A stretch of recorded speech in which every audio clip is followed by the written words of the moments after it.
Jadi banyak muslim ibadah dalam bab puasa ini, ibadahnya nggak ada ganjaran, hanya dapatnya lapar, dapatnya aus, ganjaran nggak dapat sama sekali. Kenapa?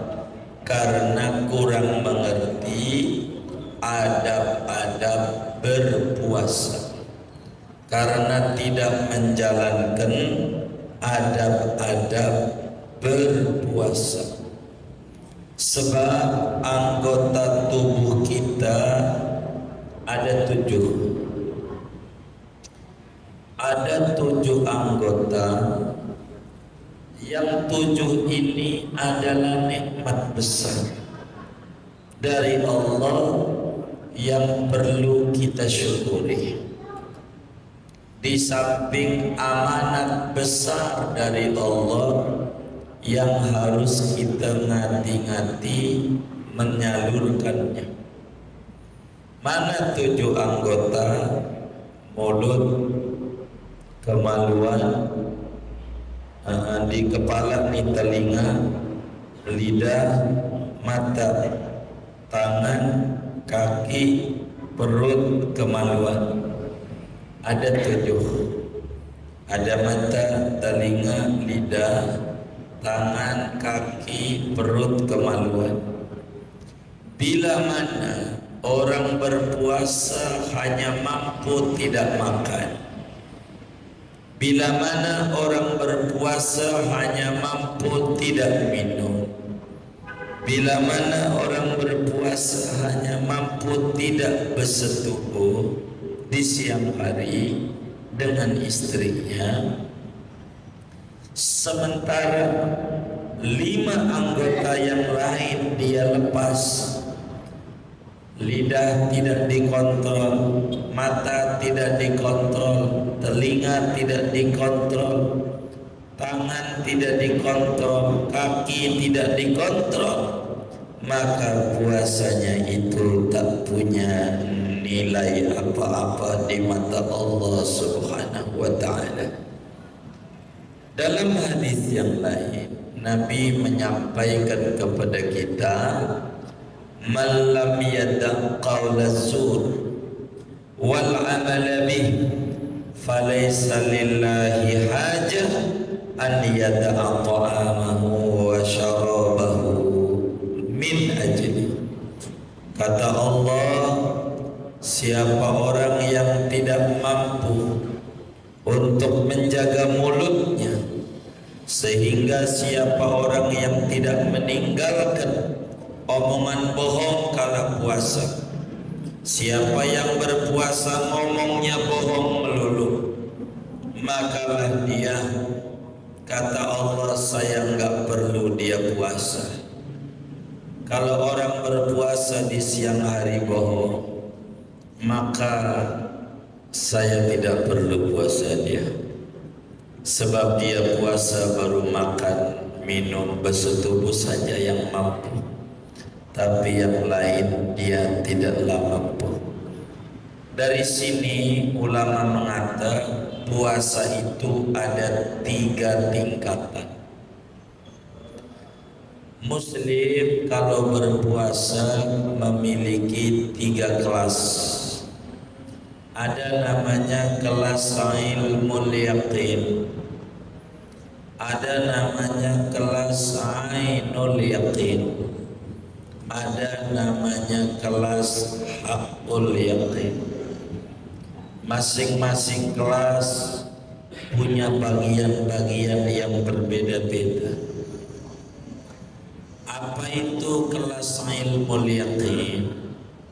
Ilmul yaqin adalah orang yang berpuasa hanya sebatas tidak makan, tidak minum, tidak bersetubuh mulai dari terbit fajar, adzan subuh itu sampai terbenam matahari.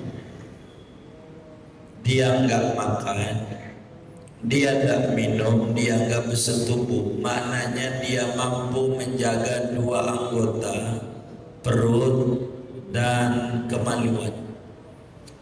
Bila mana orang berpuasa Ramadan umpamanya hanya mampu menjaga perut dan kemaluan saja, ini namanya puasa ilmul yaqin. Puasa orang yang kelasnya ilmul yaqin, yang kelasnya masih di tataran emperan syariat, hanya enggak makan, enggak minum. Ini disebut dalam bahasa yang lain ilmul yaqin, puasa umum namanya. Kalau sering mendengar ada kiai-kiai ceramah puasa, ada puasa umum, yaitu umum tuh puasa kelas ilmul yaqin, sebatas enggak makan, enggak minum doang. Ada namanya puasa itu kelasnya ainul yaqin. Apa itu ainul yaqin? Seorang muslim yang berpuasa namun dia berasa gerak-geriknya diperhatikan oleh Allah, sehingga dia bukan enggak makan, enggak minum, enggak bersetubuh.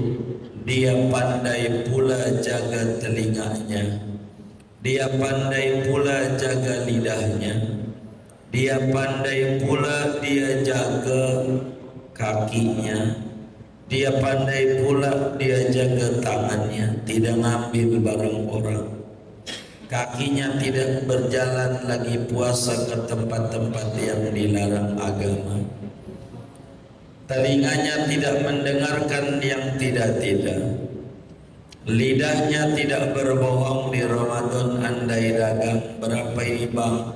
20.000, 40.000 aja modalnya nggak dapat. Padahal bukan modalnya nggak dapat, untungnya belum banyak. Ini namanya bohong. Tuh puasa yang dia kerjain kelasnya kelas ilmu yakin, karena bohong. Orang puasa bukan sekedar jaga perut dan kemaluan, tapi kelas ainul yaqin bal tamamus sawmi bikafil jawadihi kulliha amma yakrahullahu ta'ala. Kata Imam Ghazali, kalau pengen kelasnya ainul yaqin, puasa itu kalau pengen sempurna, dijaga juga kakinya, dijaga juga telinganya, dijaga juga matanya, dijaga juga tangannya. Jangan mengerjakan sesuatu yang dilarang oleh Allah Subhanahu wa ta'ala. Itu lagi puasa dia jalan-jalan ke mall, ngapain? Cuci mata. Ini bukan nyuci mata, nyuci ganjaran puasa. Jadi ganjarannya habis luntur gitu. Ini nggak punya nilai. Jalan-jalan sore naik ke sektor 7 atau sektor 7 begitu, ngababurit, cuman pengen liatin cewek-cewek doang, namanya jalan kakinya. Ini kurang nilai begitu. Kawan CS, oh jalan-jalan sore JJS, iya. Enggak apa-apa jalan-jalan sorenya mah, kalau dia mau silaturahim. Enggak apa-apa jalan-jalan sore, dia mengasih buka buat orang tuanya, dia beliin, enggak jadi masalah. Ini bukan di jalan-jalan sorenya yang dikomentari, ke tempat enggak benarnya yang dikomentari.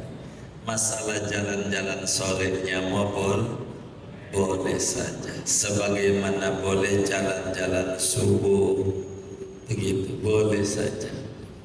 Jadi bagaimana kita pandai mengelola lidah, mengelola telinga, mengelola mata, daripada bakal jalan-jalan salah. JJS juga ini, daripada bakal jalan-jalan salah mendingan tidur.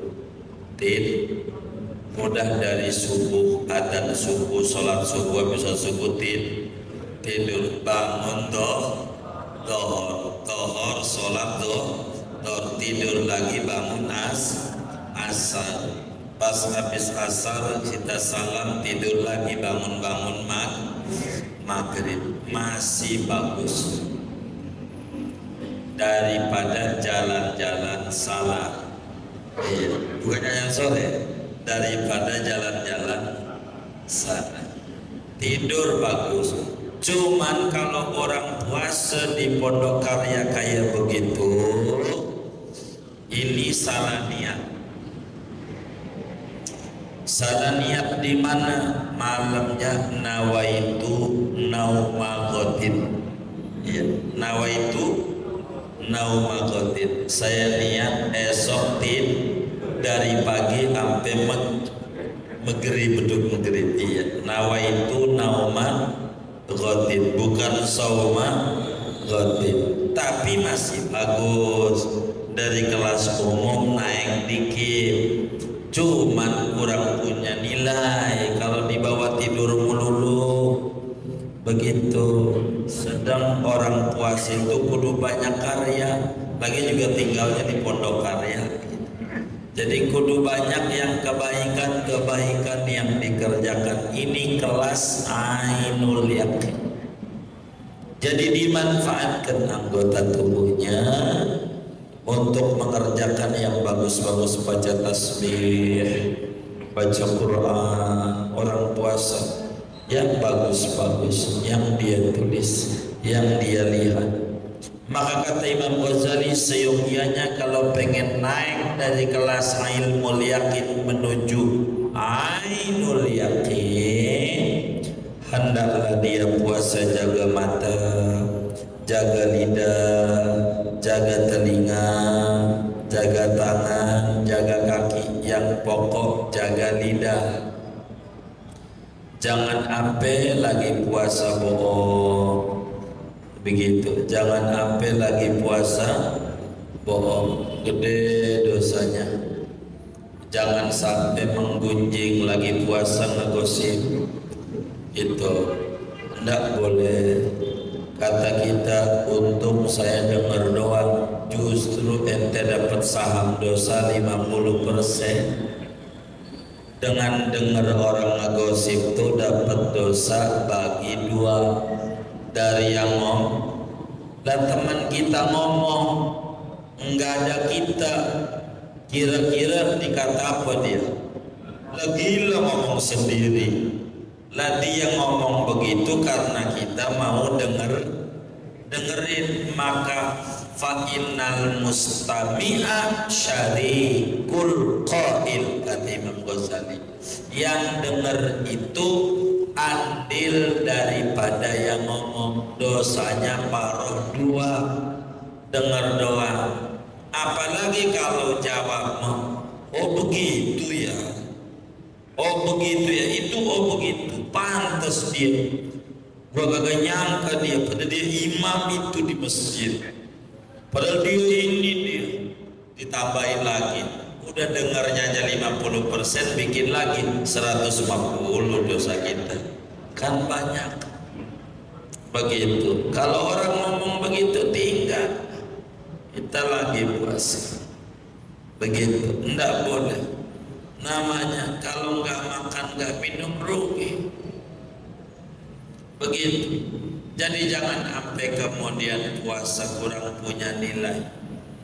Jadi pas maghrib apa aja ada, jeruk, es jeruk, ABC, sirup marjan, kopi, teh, kolak, apa lagi ada tuh, kelapa muda, apa aja ada di maghrib tuh, apa aja, nasi, bakso, bakwan, tahu, udah macam-macam.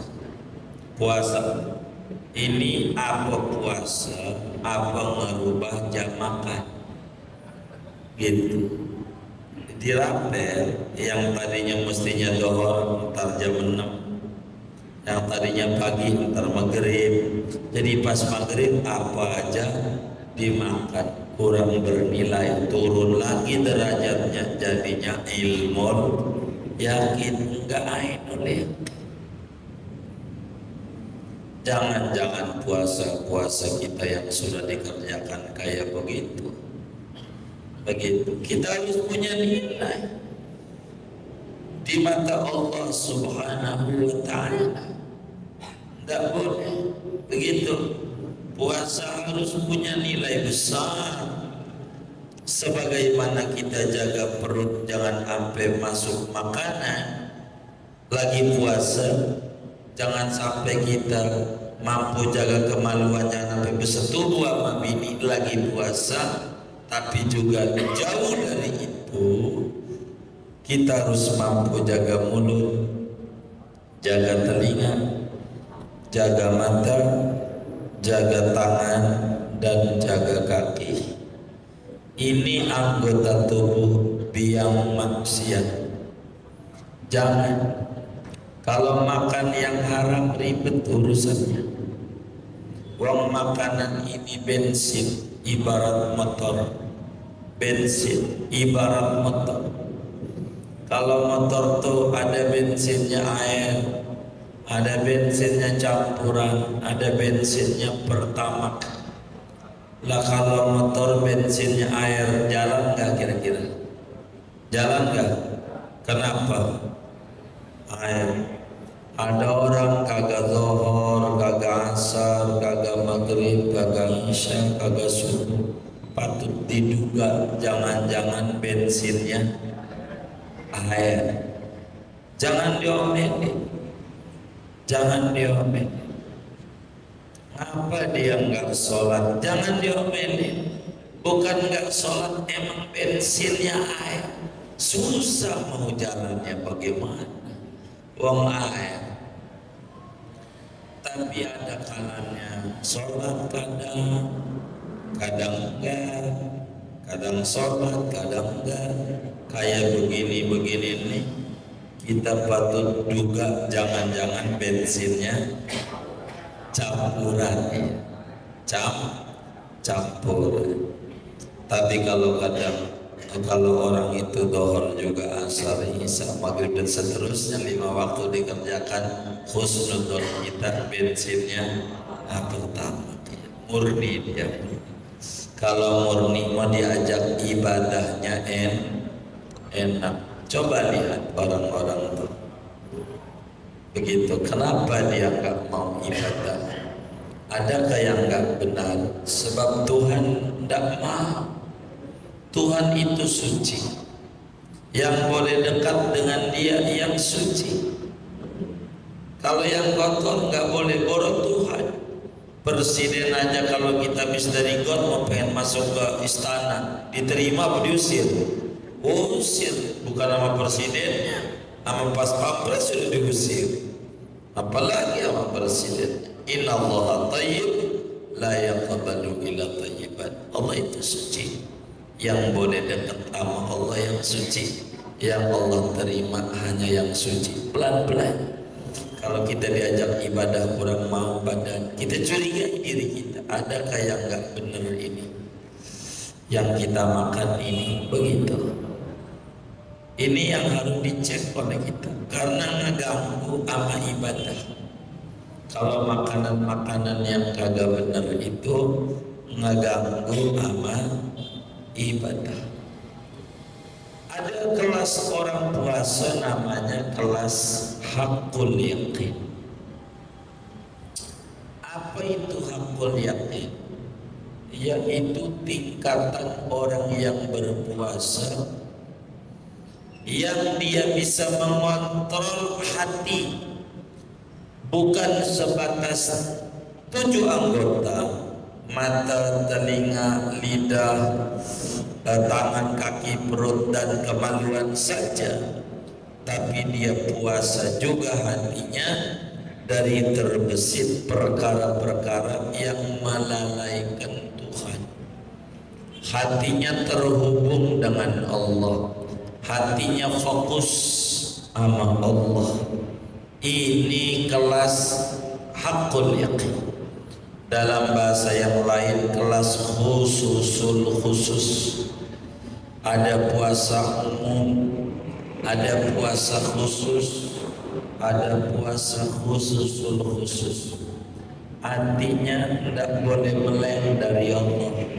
Bukan sekedar tidak makan, tidak minum, tidak bersetubuh, tidak jalan-jalan salah, tidak ngambil barang yang salah, tapi dia berupaya sekuat tenaga, hatinya dia kontrol, jangan sampai mengerjakan, mengingat sesuatu yang membuat dia lalai daripada Allah Subhanahu wa ta'ala.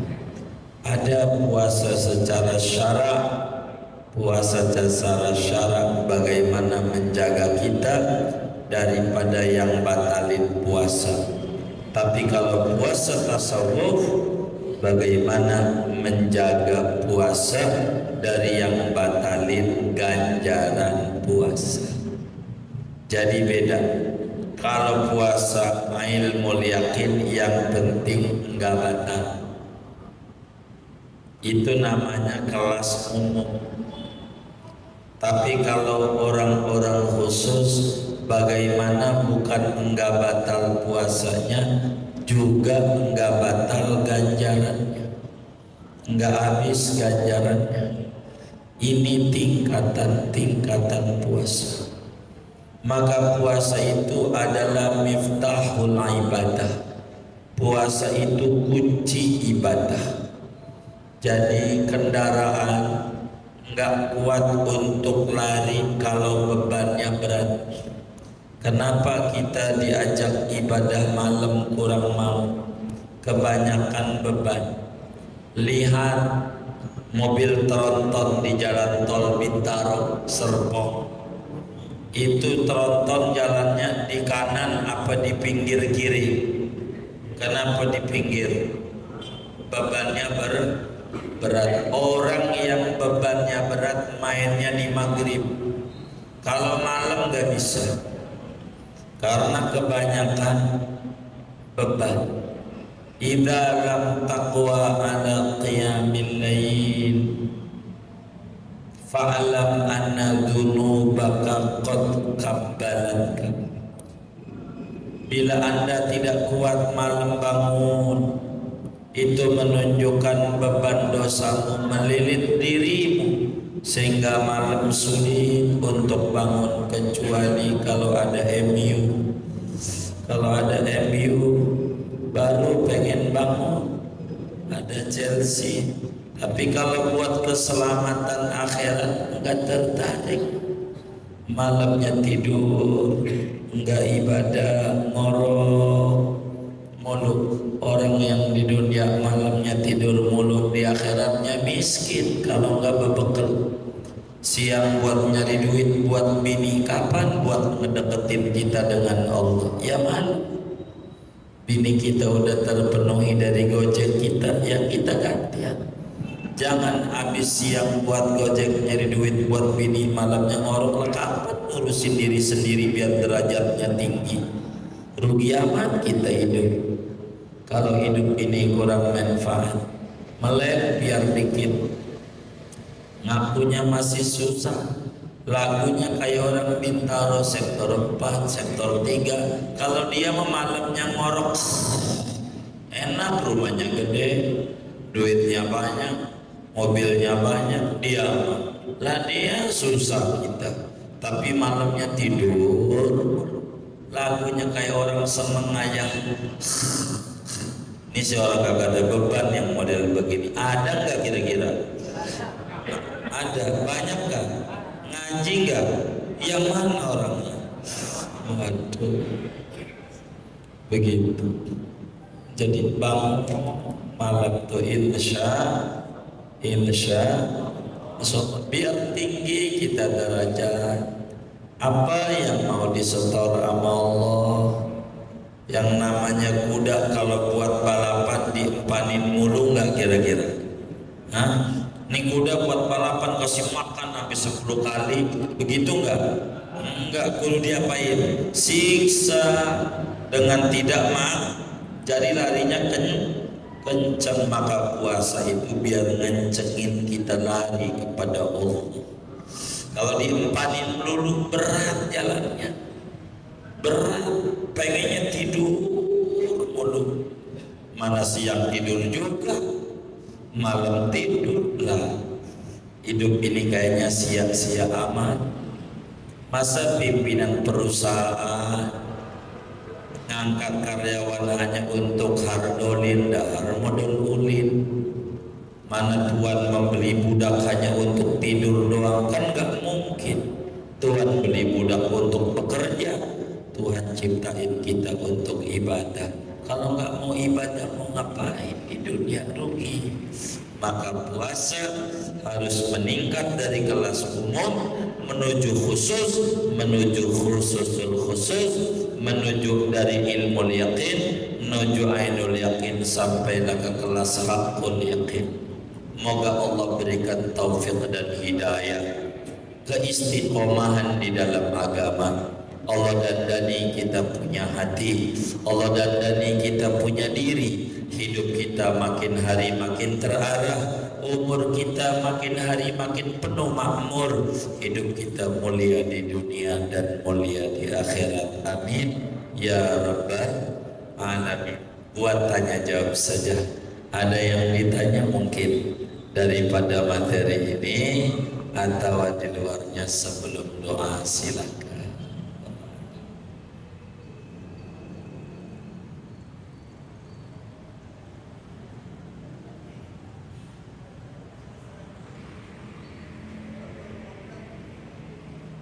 Ya, kalau istirahat nanti bakal mulai lagi gitu ya. Kalau istirahat, kalau puasa Daud itu puasa sunat paling tingginya puasa. Jadi bagaimana istirahatnya? Sakit kita jadi nggak puasa, cuman terakhirnya puasa, berarti udah sembuh nggak puasa, besoknya baru puasa gitu. Tapi kalau dia istirahat, ya batal. Sama aja kayak listrik. Udah masang saya listrik 2 bulan, cuman kita cabut lagi meterannya, masang baru. Masang baru ya?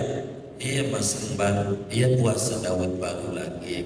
Iya boleh aja masih bagus dibanding gak ngerjain sama sekali. Batal.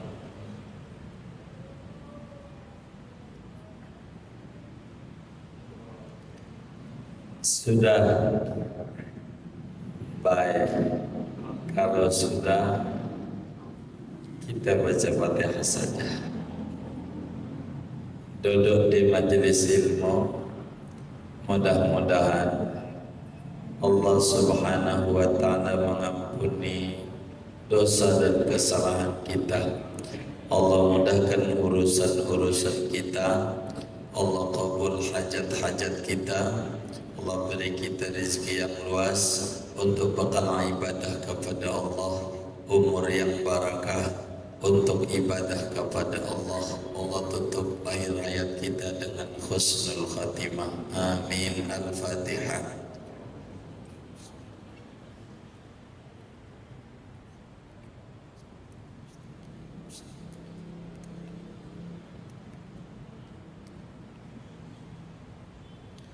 Kemudian menghaturkan banyak terima kasih kepada masyarakat Pondok Karya Masjid Al-Abrar atas berbagai bantuan-bantuan yang diberikan melalui edaran kalender itu. Mudah-mudahan bantuan-bantuannya diterima oleh Allah, diganti berlipat-lipat ganda, diberikan banyak barakah oleh Allah Subhanahu wa ta'ala, sehingga terus bangunan pesantren di Kebon Kopi terus berjalan atas berbagai bantuan saudara-saudara sekalian. Al-Fatihah.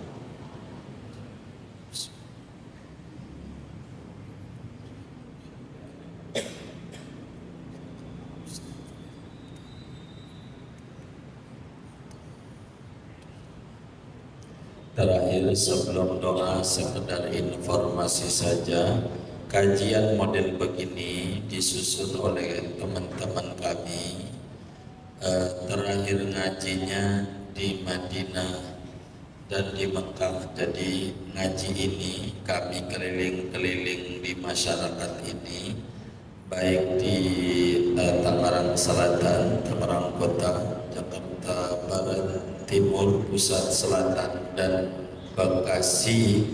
Semuanya nanti dipusatkan ngaji terakhirnya di Madinah dan di Mekah.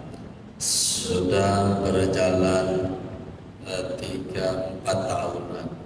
Jadi nanti terakhir ngaji kita ini bila memiliki keluasan rezeki, kita terakhir ngajinya di depan makam Nabi, ngaji kitabnya. Kalau tidak salah ditetapin oleh teman-teman itu 18 April 2020.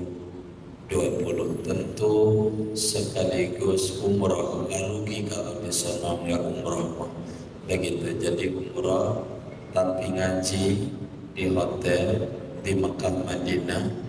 Begitu ngaji kitab yang dibaca di majelis-majelis itu, berangkat kalau tidak salah ditetapin teman-teman itu 18 April setahun lagi 2020 atau tanggal 24-25 Sya'ban itu terakhir kita semuanya berangkat begitu ke Mekah ke Madinah. Tentu minta doanya juga kepada teman-teman al-abrar. Semoga apa yang disusun oleh teman-teman kami ini untuk tawakuf di Mekah di Madinah, begitu mudah-mudahan semuanya diberi kelancaran oleh Allah, dimudahkan semuanya oleh Allah Subhanahu wa taala.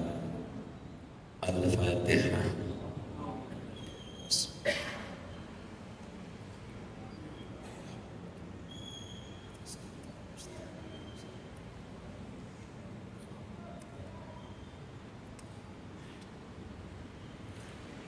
Bismillahirrahmanirrahim. Alhamdulillahi rabbil alamin. Allahumma salli ala sayyidina Muhammad wa ala ali sayyidina Muhammad. Allahumma bihaqqil Fatihah wa bisirril Fatihah bi barakatil Fatihah wa bi ma'zumatil Fatihah wa bi haqqis sa'iina bil Fatihah.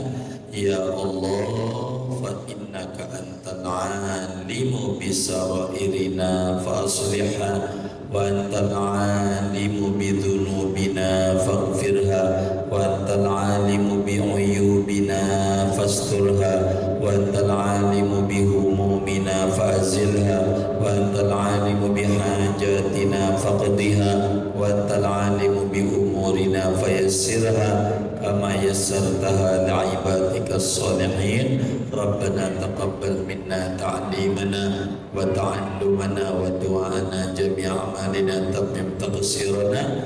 Ya Allah, ya Allah, ya Allah, ya Allah, ya Allah, ya Arhamar Rahimin. Sallallahu wasallam ala khairil sayyidina Muhammadin nabiyil ummi wa ala alihi washabihi ajma'in walhamdulillahi rabbil alamin. Assalamualaikum warahmatullahi wabarakatuh.